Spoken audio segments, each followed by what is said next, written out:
Okay, here we go. All right, I'm going to call the March 18th, 2025 meeting of the White Bear Lake Conservation District to order.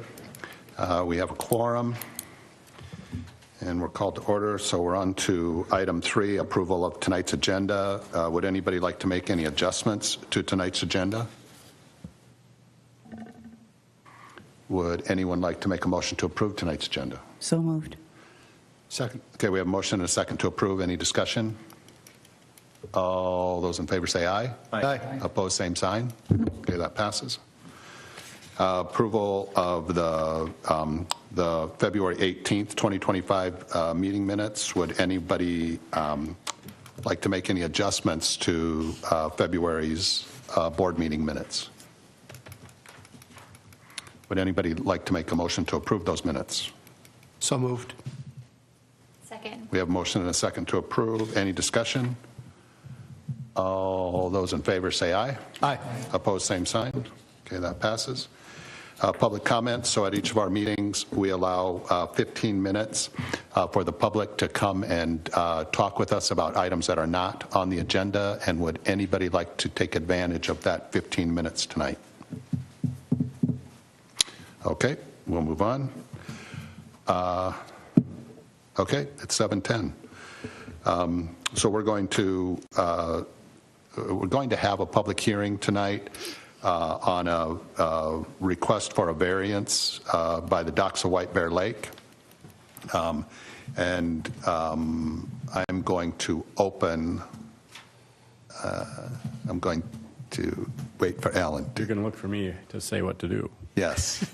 You might want to just set up the menu and talk about the variance a little bit, what it's asking for, and once everyone understands what it's about, then you can just open the public hearing by gaveling it open and looking for presentations, and if no more presentations, you can gavel the hearing closed. Okay, so the variance request that we're going to take a look at, again, is from Docks of White Bear Lake, and our ordinance requires that the docks stay within 300 feet of the ordinary high water level mark, and the applicant is requesting that that be moved. They be allowed to move another 50 feet out due to anticipated low water level, which makes some of the slips near the shore less or unusable. And this is similar to what we went through last year with some minor differences. So with that said, I'm going to gavel, open the public hearing, and would anybody like to make comments on this item from the public? Anyone? Okay, I am going to gavel the public hearing closed, and then we'll have some discussion on this item. There, it's gavelled closed. Okay, so yeah, what does anybody have any? You know what I'll do? I'll make a motion to approve the variance request. Second. We have a motion and a second to approve. Any discussion? Mike? I guess for the record, it's my understanding it's the same scheme or same sketch as last year, same distance out as last year. Yeah, it looks, not my understanding as well. It's same distance out, same number of slips. The one difference is on their dock 3, they had, with last year's, with this extension out, they've gotten rid of a leg that runs along the shore, and it just goes, that dock just goes straighter out. But yeah, I think it's similar to last year. And Chris? And they're adding some transient slips there by Emeraldies there, the restaurant, with the extension.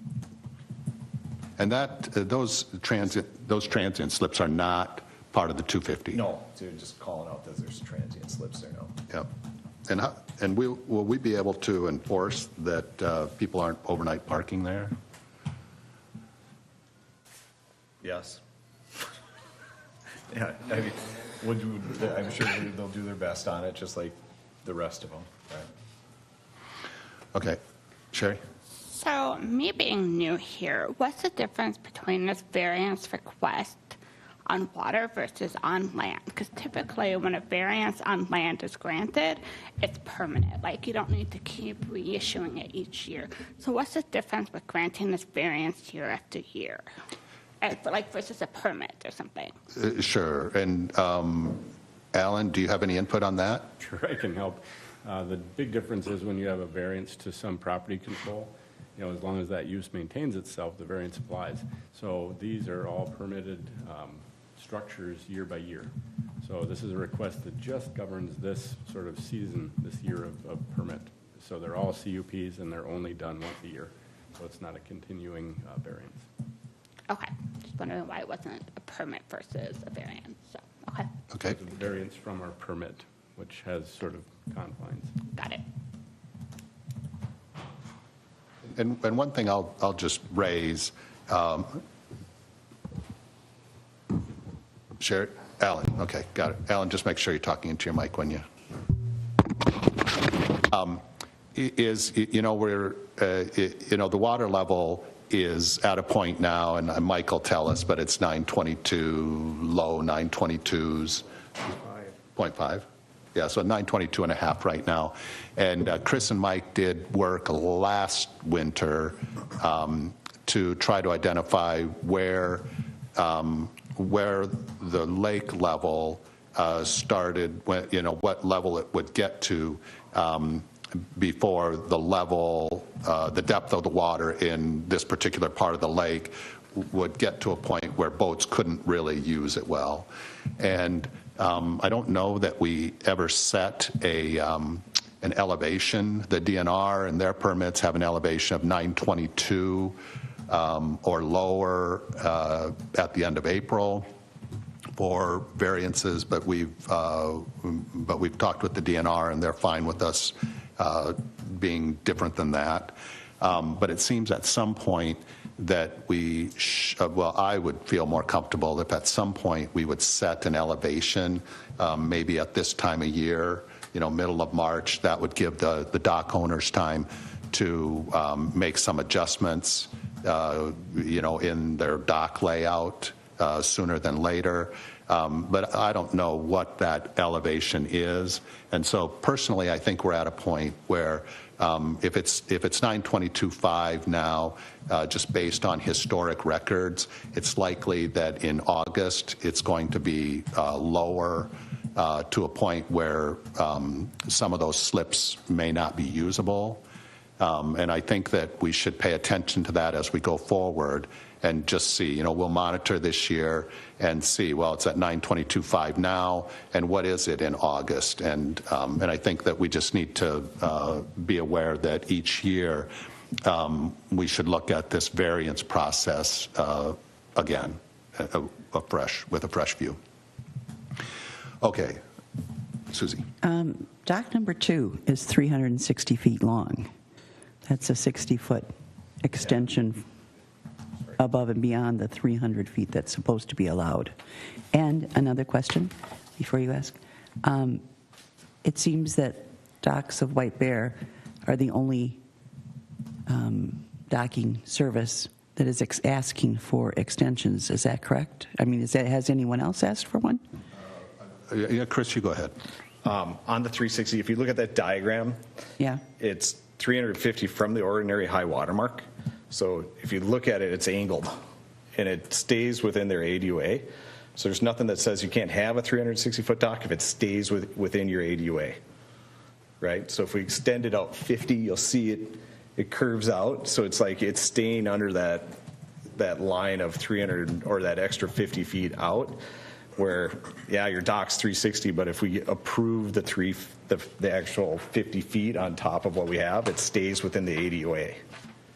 So it stays within, so basically what we're doing is we're taking that 300 foot from the ADUA, or from the ordinary high water level, and we're pushing that up 50 feet. And just the nature of that area there of the lake where it's curving, the 360 foot dock stays within that 350-foot distance from ordinary high water level. Okay. And then for your second question, tallies just submitted we did tallies last year, and they're going to ask for the same 30 feet. They're not asking for 50, they're going to ask for 30 this year, like they did last year. Okay, is there any chance that Docks of White Bear could pull theirs back in a little, and 30 would? Not based on the numbers that Mike and I measured last winter. So we took a water depth, and then we measured in different increments, and then based on if we went out 25 feet, here's the depth, here's 50 feet. And for that first dock where we're at, that low part was about 1.5 feet. So to get you to about 3 feet, which is really what you need for a draft on a boat, you could probably slip in a pontoon if it was lower, but we said 3 feet. That got us that 50-foot mark. Okay. Now that whole bay where Docks of White Bear, it's really shallow.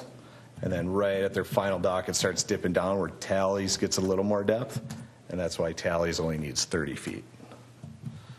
So we're trying to do it on some kind of measurement, but the only thing we haven't really figured out is when should we kick it in, or when should we have a threshold, which I think if we want, like what Brian was saying, we monitor this year and see how it goes. Okay. Does Mike have any statistics from last August?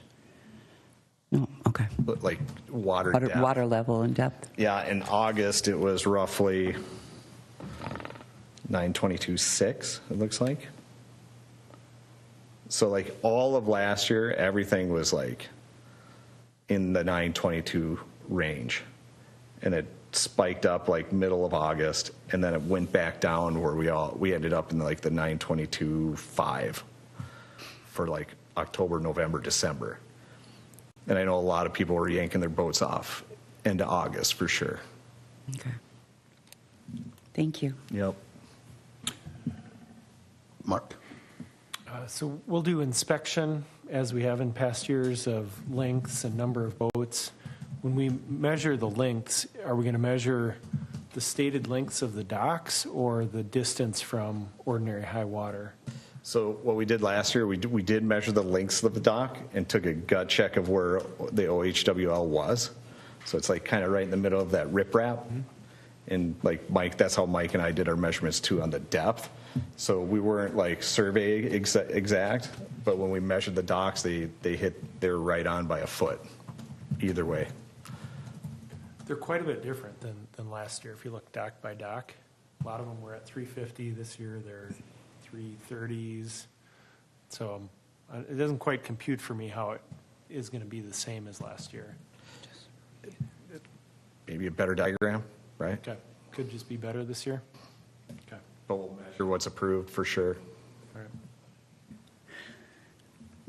And next year, when they come back for a variance, which I'm sure they will, it would be helpful to have this year's graph or picture that they have now to show what they had this year. Yeah. Because that was the component that was missing. And last year was our first year of a variance, so what we were trying to do is really get two pictures for these marina owners. It's like, here's normal, right, of what we say no variance. We're like, we want that thing put in the lake the same way every year. And then the variance was a new thing. So I think now that we've tried it twice, I think we'll probably get down to some pictures that are going to be the same over and over again. That would be the goal. At what point would a variance not be needed? I think that's what we're monitoring to say, what is that depth that's, sufficient? So is it like 923.5? I don't know. I think that's what we'll probably have to monitor and figure out, because I agree. I would like to have a number there. Then it's like everybody knows where it's at, and then you can come in March or whatever the date is that we pick, and then we have a measurement that we can go off of that's fair. Okay. And it seems like we need to make these decisions the middle of March, at a March meeting, let's say, in order to allow the marina owners to make the decisions and get the materials they need to get their docks in. Okay, so we have a motion and a second. Any further discussion? Okay, all those in favor say aye. Aye. Opposed, same sign. Okay, that passes. And Mike, thanks for the diagrams. They're better. Okay, so moving on. Okay, we're on to new business, committee appointments. So historically, I don't think I've been handling this properly. I've just been, basically saying, hey, here's who are going to be on the committees. Sherry, thanks, Sherry, has tightened things up. And so what I'm going to do is I'm going to make a motion to approve a slate of committee members, and then hopefully get a second, and then we can have some discussion, and then we'll vote on that slate of committee members. So I'm going to make a motion to approve the following committee assignments. Education Committee, Scott Costello as the chair, Meredith Wahlberg and Susie Mahoney on that committee. The Lake Utilization Committee, Mark Gans as the chair, and Chris Churchill as the vice chair. Mark Wisniewski, Scott Bonin, and Alex Schwartz as the other members of that committee. The Lake Quality Committee, Mike Pronto as the chair, and then Diane Longbill and Sherry Salzman Hankins as the other members on the Lake Quality Committee. Second. We have a motion and a second for that slate of committee assignments. Any discussion? Okay, all those in favor say aye. Aye. Aye. Okay, and thanks everybody for being willing to serve on these committees, and that's important work that that gets done there. Okay, constituent complaints form and process. Meredith. Oftentimes, complaints or concerns come directly to board members from your neighbors or your friends or other constituents from your city. And after the board training that Alan did for us this past summer, we've tried to create a written form for these complaints, and I'll just highlight a few things that are good reminders. Now we're going to require complaints and concerns to be written. The form is going to be on our website, and you can also pick it up from our office. The form was in your board packet if you have any feedback on that. We should always try to keep the complainants' names confidential. Complainants need to write their name on the form, but beyond that, the name will be kept confidential unless it's needed for the investigation or for some other reason. Some board members may know the name of the complainant. Let's see, and we hope this is helpful to everyone in taking complaints. Does anyone have any comments or concerns about this? Chris? Love the idea. This is great. The first thing I have a question at, like, let's say people, they submit and they don't give a name. Because, like, we had that one incident at the Matamidi Beach, like, we got all this feedback, and there was this long, drawn-out, like, all these points of how bad things were, and they're like, I'm fearful for my life to share my name, right? It was like one of those things. Should we take that even into consideration, or just kind of throw it out? Well, I think that if someone has a complaint, they should be made aware that their name will not be made public. And that I think that we do, going forward, I think we do need people to put a name to a complaint. I also think that if you don't have a contact, then how do you know who to tell that the complaint has been resolved or not? Yeah. Scott? No, my understanding is not just our policy, but it's state law to not reveal, I guess, whistleblower. I'm not sure what the legal terminology is on this, but I think, they have to be, the complainants have to be aware, or they should be, that they are protected by state law if that's the situation. And Alan, do you have anything to add to that? Yeah, I can certainly chime in, and that's correct, Scott. It is considered non-public private data. And so because the nature of the permitting authority of the district is property-based, right, whatever happens on the lake, so any complaints are by definition, property complaints, right? Someone's doing something that someone doesn't like, and so very specifically the identity of those people complaining or bringing issues. I mean, complaining is such a harsh word, right? There are issues, there are things that need to be fixed potentially, and so that, just because of retribution, as Chris pointed out from the complaint that we got, we don't want people to suffer that by just bringing issues to the fore, to the board. So that's non-public data. Yeah, I don't know if we want to state that law in the form. I mean, it just says we won't reveal it without their, I mean, in accordance with state law, Yeah, we can add it. So this is the first sort of trial balloon of this to the board, so. Yeah, so do you have, so I don't see an issue with adding I'll that. add the So statute to it, so. that'd be in the note up at the top. So complainant name is private and confidential and would not be made public in accordance with state law without permission from the complainant. No, I just say with state Statute. law, Chapter 13 just says it's confidential. Oh, and take out the without permission from the complainant. Yeah, if the complainant wants to go to the newspaper, that's fine. Yeah, But but- no one can come to us and say, oh, well, they gave permission, so it's just easier to monitor that way. Chris? But I liked what Brian said, because like a lot of these complaints that we get, once we get the two individuals that are usually like at odds with each other, if they just talk to each other, a lot of times it gets figured out. So if we do get permission where the complainant can say, hey, do you guys want to, like if we can get the right permission between the people and have the two individuals chat, because sometimes we've had individuals, they won't because they've been fighting for 20 years, right? Other times we've actually got them to talk and really sit down and agree on what the line is, a lot of these doc things, and it works out better. So I would like to see if we could get some kind of, whatever the dialogue is or whatever the law is, to at least get the right approvals and say, hey, can these two individuals like talk? I think we can always go back to the complainant and say, we would like to schedule, or could you meet with that person? If they say no, then it's no. But then I think we still have the Whatever the ability process. to ask them.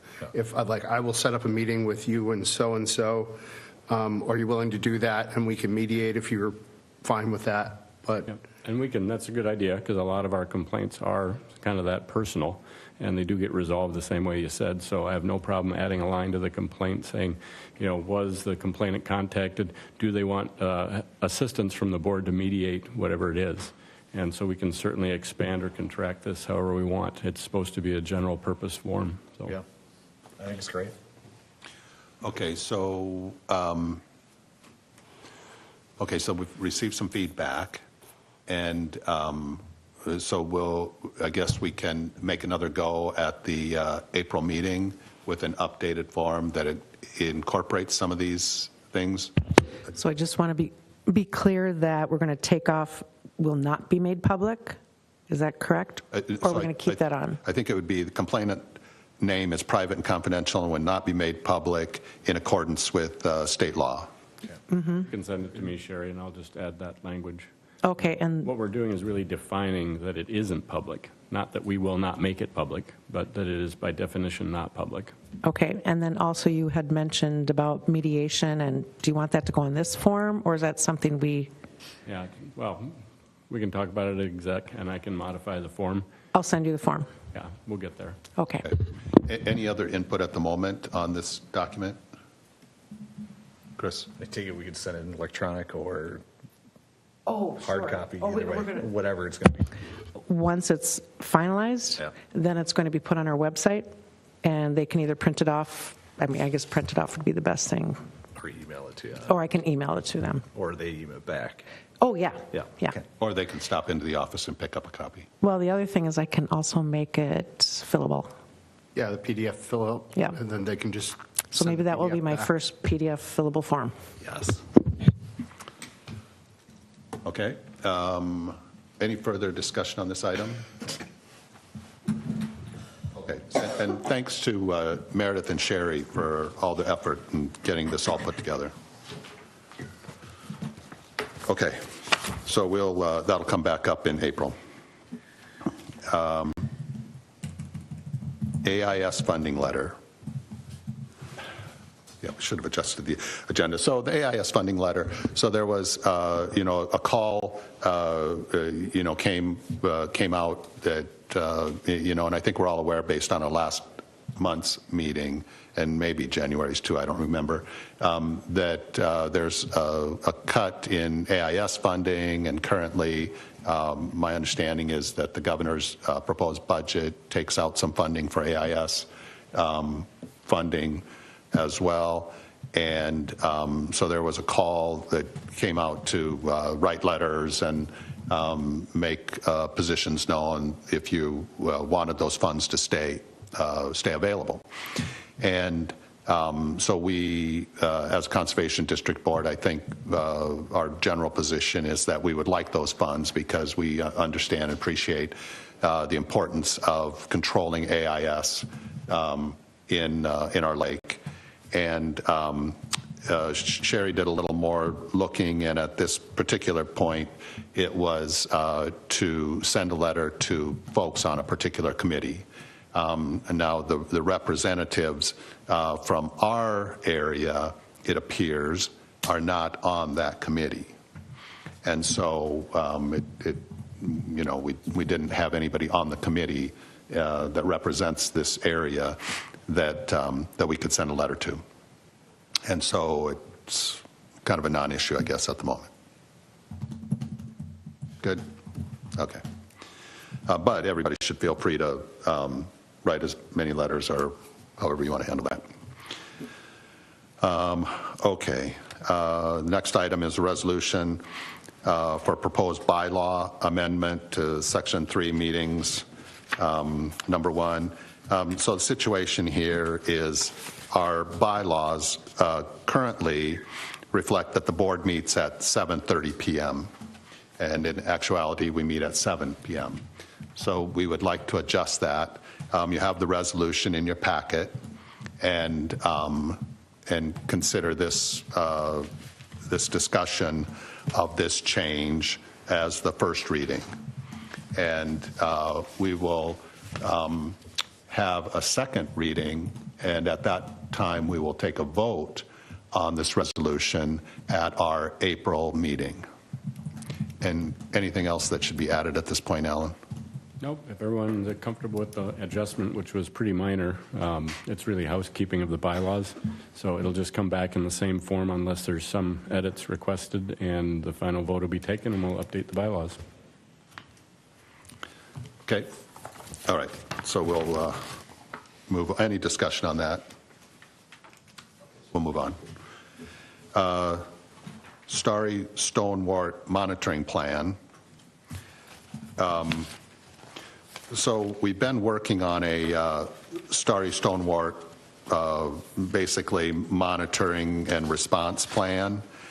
And basically what we're trying to do as a board is to establish, what kind of effort should we put into looking for Starry Stonewort, and what does that look like? And then also, if Starry Stonewort is discovered in White Bear Lake, what's our response going to be? And the idea is that, the reality is that at some point it's probably going to show up. I mean, that's probably our reality. And so we want to make sure that as a board, we're ready to respond quickly, that we're not waiting till the next meeting to try to figure out what we should do. And so we want to have a plan in place to respond if Starry Stonewort shows up. And that plan is currently being finalized, a draft of it, and we will bring that to the April meeting and for people to look at and offer input on. Any questions on that at the moment? Mark? Is that a monitoring and action plan? Is there, okay. Yeah, it's both. Yeah. Is it? Meredith? It's going to include some public education for hopeful prevention, too. Yeah. Is there anything at this point that they can do about Starry Stonewort? I've always assumed that there isn't. No, I think there is. There's treatment that can be done. Okay. Yep. Yeah. It's Scott? Does it have, will we have money at the ready? So if it's ever detected, we can call Lake Management and, you know, get over here right now and put the treatment in, and we will pay you. Yeah, that's the idea, is that as part of it, at least in my mind, we would pre-allocate a certain, spending up to a certain level without having to come back to the board to get approval. Okay, and we have, I think we got some idea from Mr. McComas last fall of like what would be involved. So much, algae, copper sulfate or whatever be applied in the local area around where it was discovered, something like that. Yep, and that's right. And so we'll make a best guess at what that first response might cost and allocate those funds ahead of time. And then if it, similar to how we handle other things, if the cost exceeds that, then it needs to come back to the board. Okay. I mean, we can always have an emergency meeting. True that. Yep. Yeah, I don't know if in the 12 years I've been on the board that we've ever done that, but theoretically. Yep. It's always available. Yep. Okay, any additional questions, discussion on Starry Stoneware? Okay. Moving on, next item is unfinished business, the lake use study. Meredith? Okay, the majority of the report has been received by the group of the board members who are reviewing it, Mark, Sherry, and I. We are working hard to provide feedback to Blue Water Science. It's currently a work in progress, and we're hoping to have a draft to the full board in April. Okay. Any questions for us? Once it is done, do we do a special presentation to the public or to us? So in my mind, the way it will go going forward is that if it's April or if it's May that the board gets the full draft, we're going to allow the board to look at it for a certain period of time and give your response to Blue Water Science if you have any feedback of things you would like changed in the report or clarified or what have you, and then have an event for the public where it's presented at a meeting sometime this summer or late spring. And then after that, there's like the next step, because we're going to use that to start working on a lake management plan. Is that the next year's? Correct. Okay. Yeah, I'm not sure what the timing is on a lake management plan, if it would be next year or if it'd be the year after, but yeah, at some point we would undergo that effort as well. Yeah, because there'd be considerable funding for that too. Yeah, which we've been accumulating. Okay. Mark? Wouldn't it just fall in like the same kind of category as milfoil? Like, yes, we have a plan already for milfoil, and we do it every year. So this would be the same kind of thing. Now we have a plan. If it comes up, we're ready to go, and then we just do it, right? For the Starry Stoneware? Yes. Yeah. Yeah. Like it fall into that kind of same sort of thing. All right. Okay. Okay, good. And thanks, obviously, to Meredith, Mark, and Sherry for putting the effort in. Getting a draft report like that, I'm sure, takes a lot of effort to get through. Okay, any questions for Meredith? Okay, moving on. Reports, action items, executive committee. So that's me. The executive committee did meet. We discussed some banking items, which will come up in Mike's, in the treasurer's report. Talked about Starry Stoneware, the complaints concerns document. Talked about the bylaw change, which we've already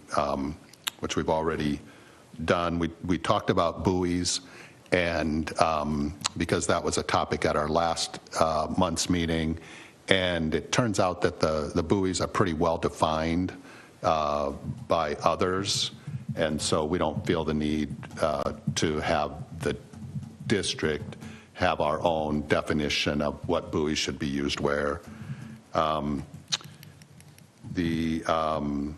We also talked about digitizing the application forms, since Sherry is proficient at that now. And so that's something that we'll keep working towards, because I think that would help the applicants. Yeah, that was about it. The Lake Use study a little bit that we talked about, and we talked about some financial things, and in particular our fund balance and our fund balance policy, and everything looks good there. Yeah. Any questions on those items? Okay, moving on to the Lake Quality Committee. Mike? The lake level right now is 922.52. And last March, at our March meeting, I reported that it was 922.02. So it's actually 6 inches higher. And it went up through the summer. So hopefully we'll have the same thing and add to it. The other thing, I'm working on a bid, putting together a bid and talking to Steve McComas for the treatment of Eurasian water milfoil, the survey and so forth, and we're going to include Starry Stonemort into that, and we'll have that plan out next month for review. That's it. Any questions for Mike? Okay, thank you, Mike. Moving on. Lake Utilization Committee, Mark. Thank you, Mr. Chair. So we had an agenda this month. I'll start from the top. The first one was McCarthy Estates, or McCartney Estates, and the only issue with that was the diagram that got worked out. They have a total of 6 boats, and the LUC approved, and I so move. Second. We have a motion and a second to approve. Any discussion? All those in favor say aye. Aye. Aye. Opposed, same sign. Okay, that passes. The next one, board members, is Manitou Island Association Water Structure Permit.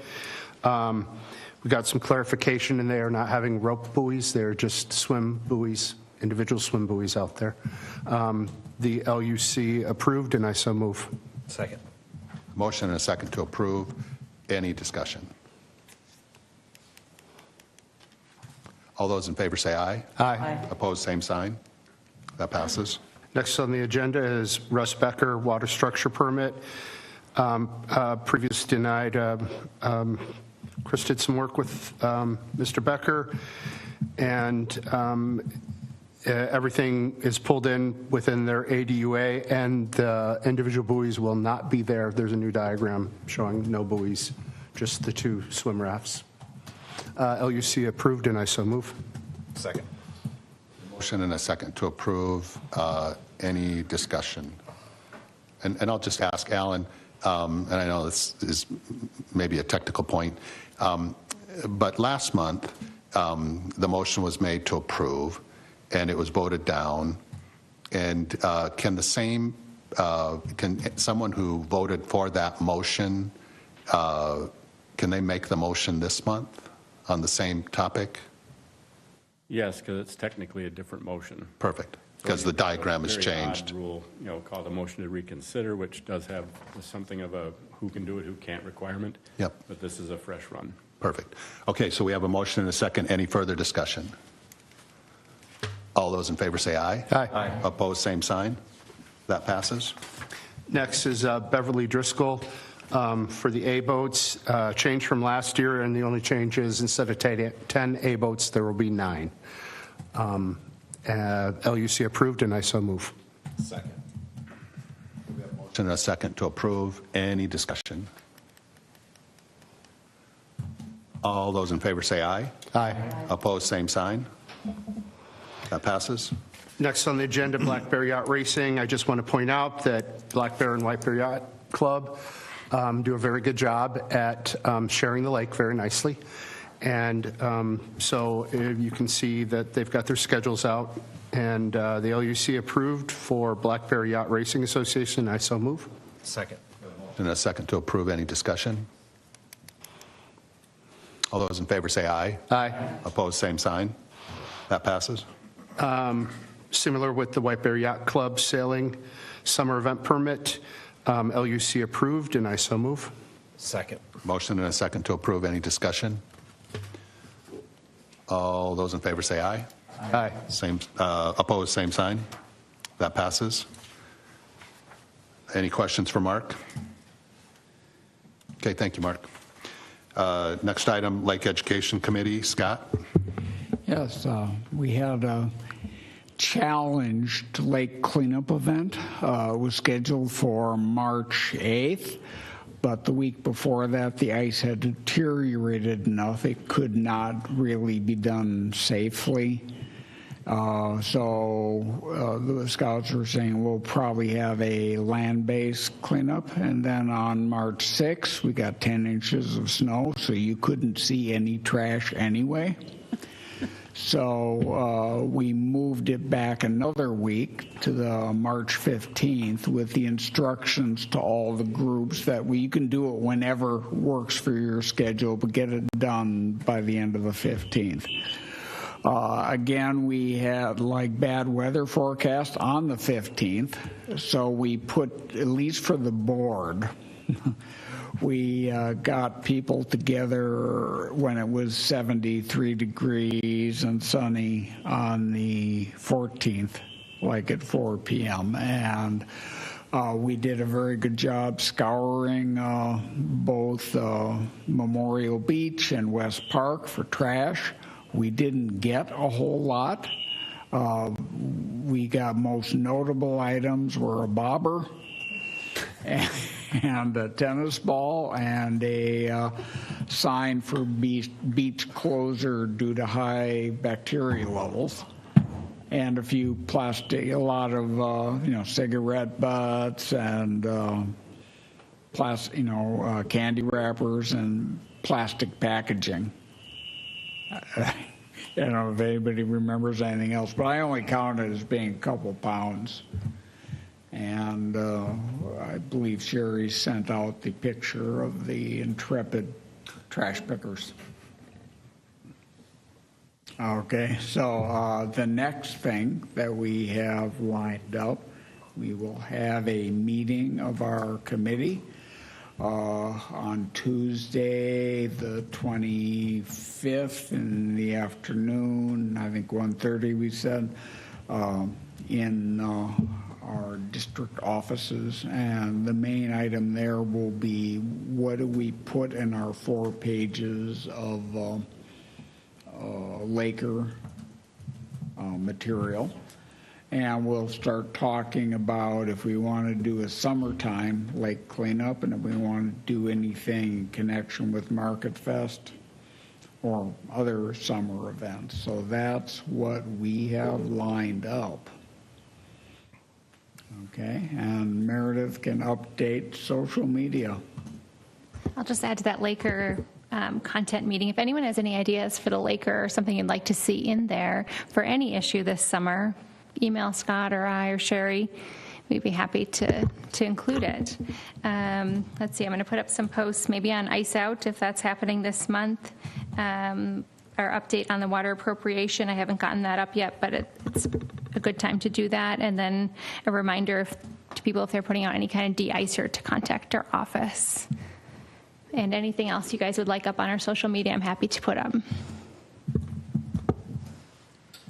Okay, any questions for Scott or Meredith? Okay, and thanks for organizing the cleanup. Okay, so moving on, Treasurer's Report, Mike? Treasury report you received in your package. You probably had a chance to look over it. If there's any questions, I'll make a motion to approve it. I'd like to make a motion to approve debit card purchases 2025-4 through debit card purchases 2025-6. I'd also like to make a motion to approve, to include in the motion to approve checks number 5011 through 5014. Second. Motion and a second to approve those expenditures. Any discussion? All in favor, say aye. Aye. Opposed, same sign. Okay, that passes. Okay, in addition, there's a FYI item, couple of FYI items, and then we're going to have to ask for a motion on a resolution. First of all, we're changing banks. We're going to go to North Star Bank, which is right next door, more convenient, and we have much better internet access at North Star Bank.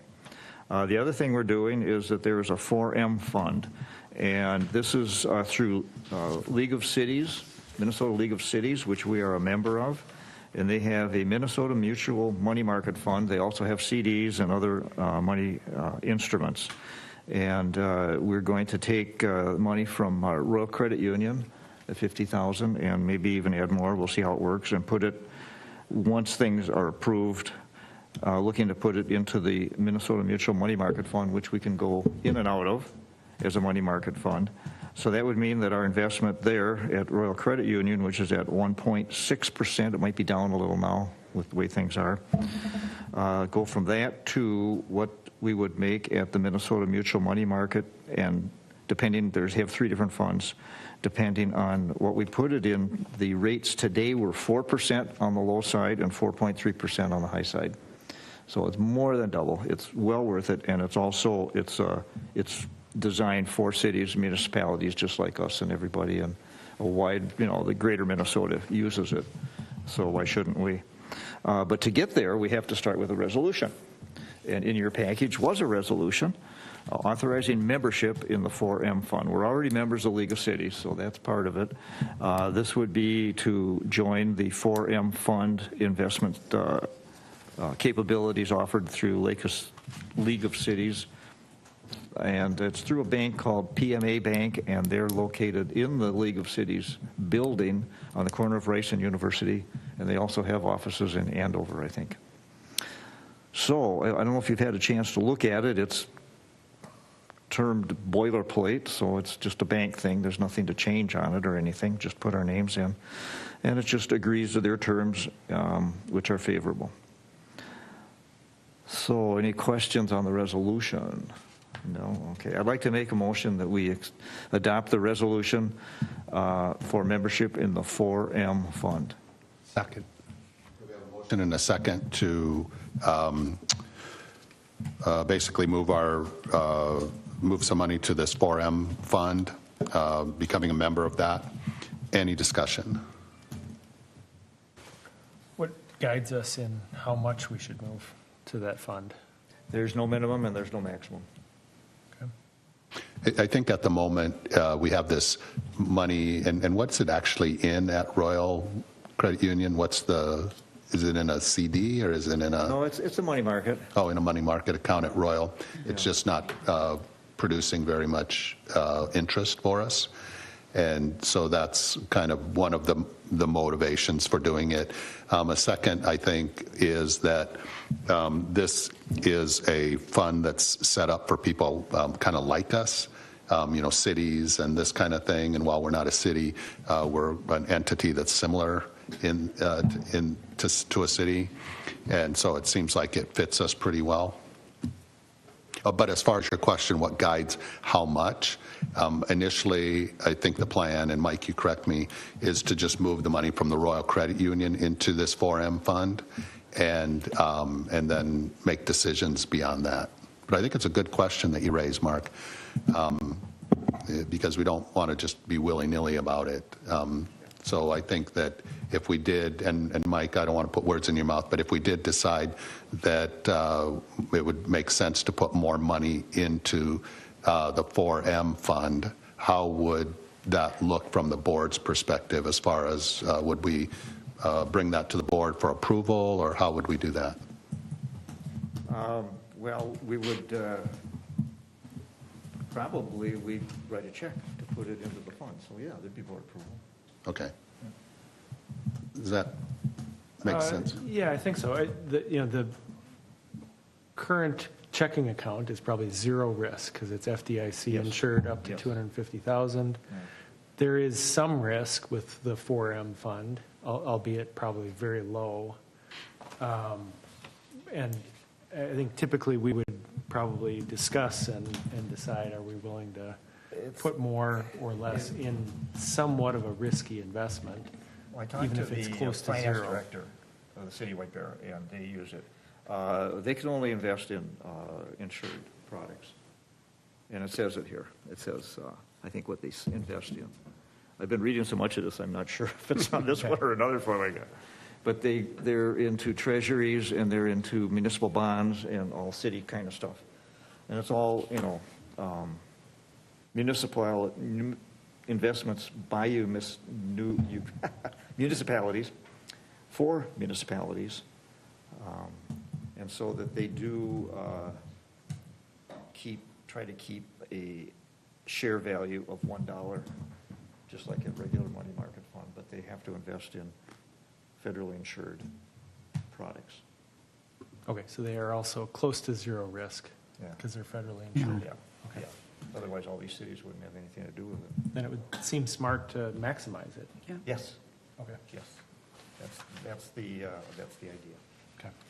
Scott? I was going to say, I believe this may have come up when we last discussed it. You remember, Mike, it came up with when we discussed it with our finances with the city. It was sort of like, well, if you're going to hang on to that much money, you should invest it better. I don't know if... So, I mean, I would definitely, tout this when we get hauled up to talk to city council next time. Okay, so there's a motion and a second to approve this resolution authorizing membership in the 4M Fund. Any further discussion? Okay, all those in favor say aye. Aye. Opposed, same sign. Okay, And next month, I'll passes. have a draft budget. Draft budget. Get you thinking about the budget. Yeah, and just to be clear, so we finalize our budget at our June, we finalize the next year's budget, which would be the 2026 budget in June. We look at a solid draft in May. And so what Mike is saying is that at our April meeting, we'll bring in something that's rough, so that we can all start looking at it and deciding if it looks the way that we want it to look, just so that we give ourselves plenty of time to go through that. Okay, any questions for Mike? Okay, thank you, Mike. Board Council report, Alan? Thank you, Chair and Board. I guess highlights from this last month. White Bear being White Bear, we don't have a Lady of the Lake, but last month we had a LeSabre of the Lake, as you guys probably noticed from the local media. That got removed without incident. Sheriff was there to make sure it went smoothly. And so I guess everyone probably read all about it or saw the local news caption, so it certainly made the rounds on local media. Ice Out, or at least Ice House, fishing houses outing went pretty well. I did talk to our conservation officer, and a couple of citations were issued for litter and then for not having the houses out in a timely manner. And so, of course, those are tracked by license, so pretty easy to figure out who's being naughty and who's being nice. One, I guess it was described by Ramsey County Sheriff as a homeless encampment. I think it happened to be just one person who had decided to camp on the lake was physically removed last Friday, and so that should be it for stuff and things on the lake. And yeah, those were the high points as far as that goes. No citations from Ramsey and a couple from the Conservation Office at DNR. Okay, any questions for Alan? Did they cite the driver that left the car in the lake? I don't think so. I will find out, but I asked about citations specifically from the sergeant, and he said no citations. So, and I didn't think to ask Matt, our DNR officer, because I don't think he was involved with that at all. Okay, any further questions for Alan? Thanks, guys. Okay, thank you, Alan. Announcements? Sherry? excuse me, today I sent you something from, about Phragmites, I think it was from the university, I can't remember, but if you scroll down to the bottom, there's some really interesting reading about the relationship between methylmercury, walleyes, and the uptake of mercury and how it's increasing in walleyes because of the process by which mercury gets changed, which is really, and zebra mussels and how it goes through zebra mussels. It's really fascinating and unfortunate. And then also our next meeting is April 15th. Okay, any questions for Sherry? Okay, thank you, Sherry. So we're on to item 13, adjournment. Would anybody like to make a motion to adjourn? Move to adjourn. Second. And a second to adjourn. Any discussion? All those in favor?